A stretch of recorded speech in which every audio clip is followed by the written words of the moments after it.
La gran virtud que tiene la mamografía es que puede permitir detectar el cáncer de mama antes de que sea clínicamente evidente, antes de que la persona note algo anormal en su cuerpo que le sugiera la presencia del cáncer, ¿sí? La mamografía puede lograr la detección del cáncer de mama hasta 2 o 3 años antes de que sea clínicamente evidente, ¿tá? Y eso está relacionado con el pronóstico.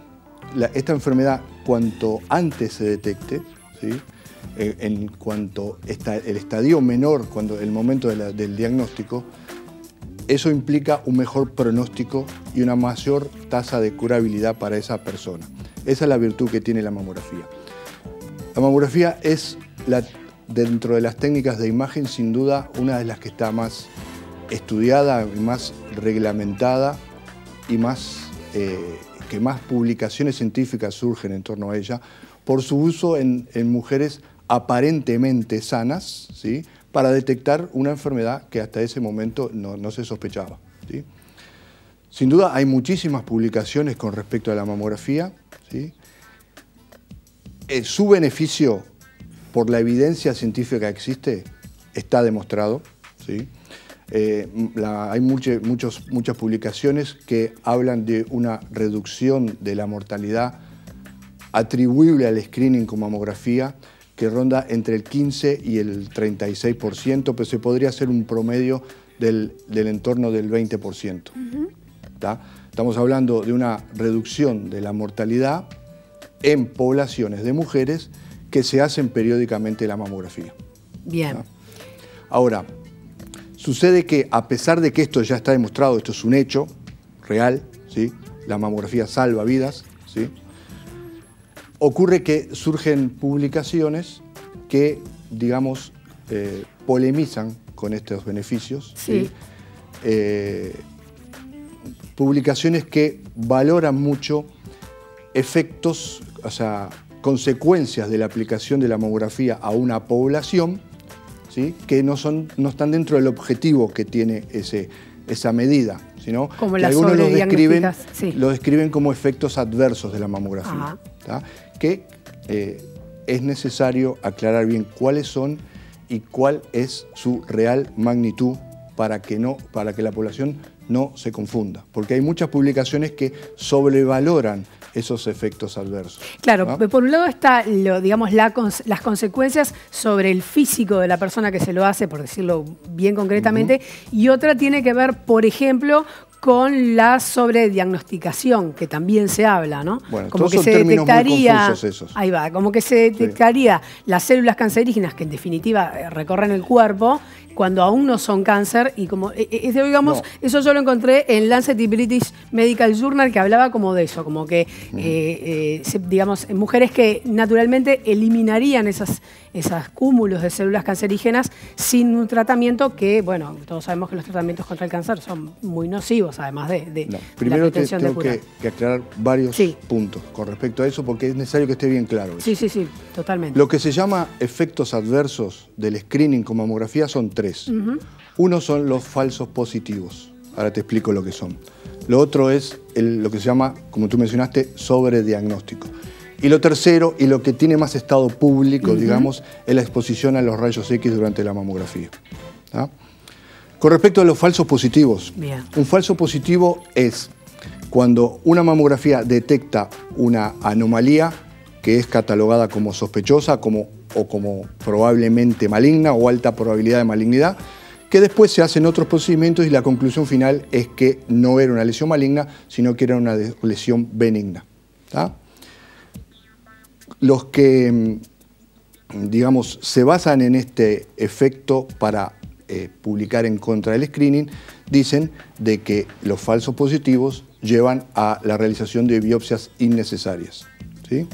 Vamos a ver cuál es la magnitud de esto. Sí, claro. De una población de mujeres que se hace mamografía, solamente un 2% o menos del 2% tiene una anomalía que va a necesitar una biopsia o incluso a veces una cirugía para diagnóstico. Solamente estamos hablando del 2%, de todas las mujeres que se hacen mamografía. No, y además ni que hablar que ante la enfermedad... Además, dentro de ese 2%, que llegan a hacerse una biopsia, alrededor del 20 al 40% es cáncer.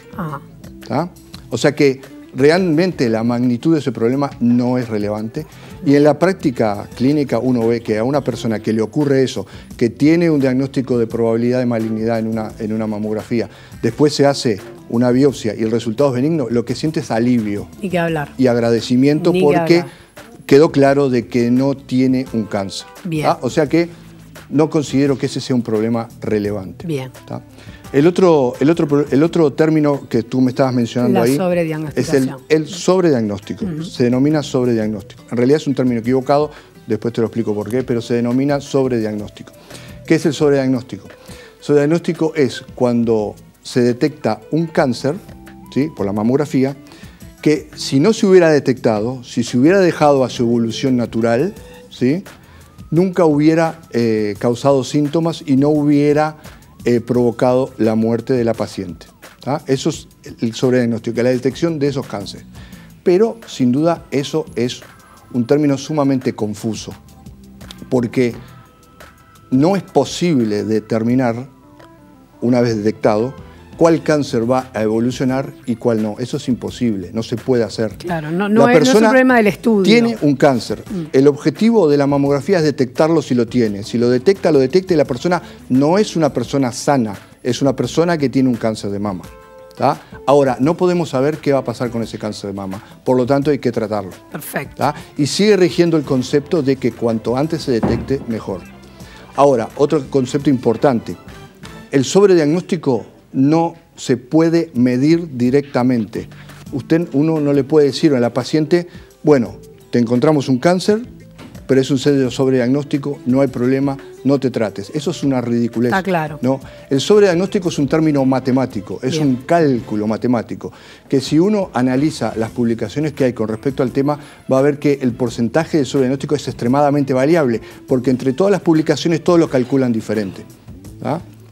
Entonces, es un tema muy confuso que se utiliza como un argumento en contra, pero realmente no le veo un peso suficiente como para que cambie las medidas de... Sobre todo estamos hablando de la vida de la gente, así que ni que hablar. Y el tercer punto tiene que ver con los rayos a los que son expuestos los cuerpos y bueno, cuál es el daño, las consecuencias que en definitiva hay, ¿no?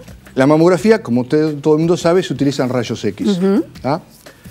También es conocido que altas dosis de exposición a rayos X provoca cáncer, ¿sí? Pero eso ocurre con altas dosis de radiación. Eso se observó en situaciones en las cuales las mujeres fueron sometidas a altas dosis de radiación, por ejemplo, en las poblaciones cercanas a donde explotó las bombas atómicas, hubo un aumento de incidencia de cáncer de mama. Sí, donde uno se hiciera una mamografía todos los días, pero no es el caso. Ahora, el tema es, no se puede hablar en términos genéricos, hay que adaptarse a la dosis de radiación de la mamografía. ¿Sí? Y lo que se puede decir que no hay ningún efecto biológico demostrado clínicamente con las dosis de radiación que se utilizan con la mamografía. Eso nunca fue demostrado en la práctica clínica.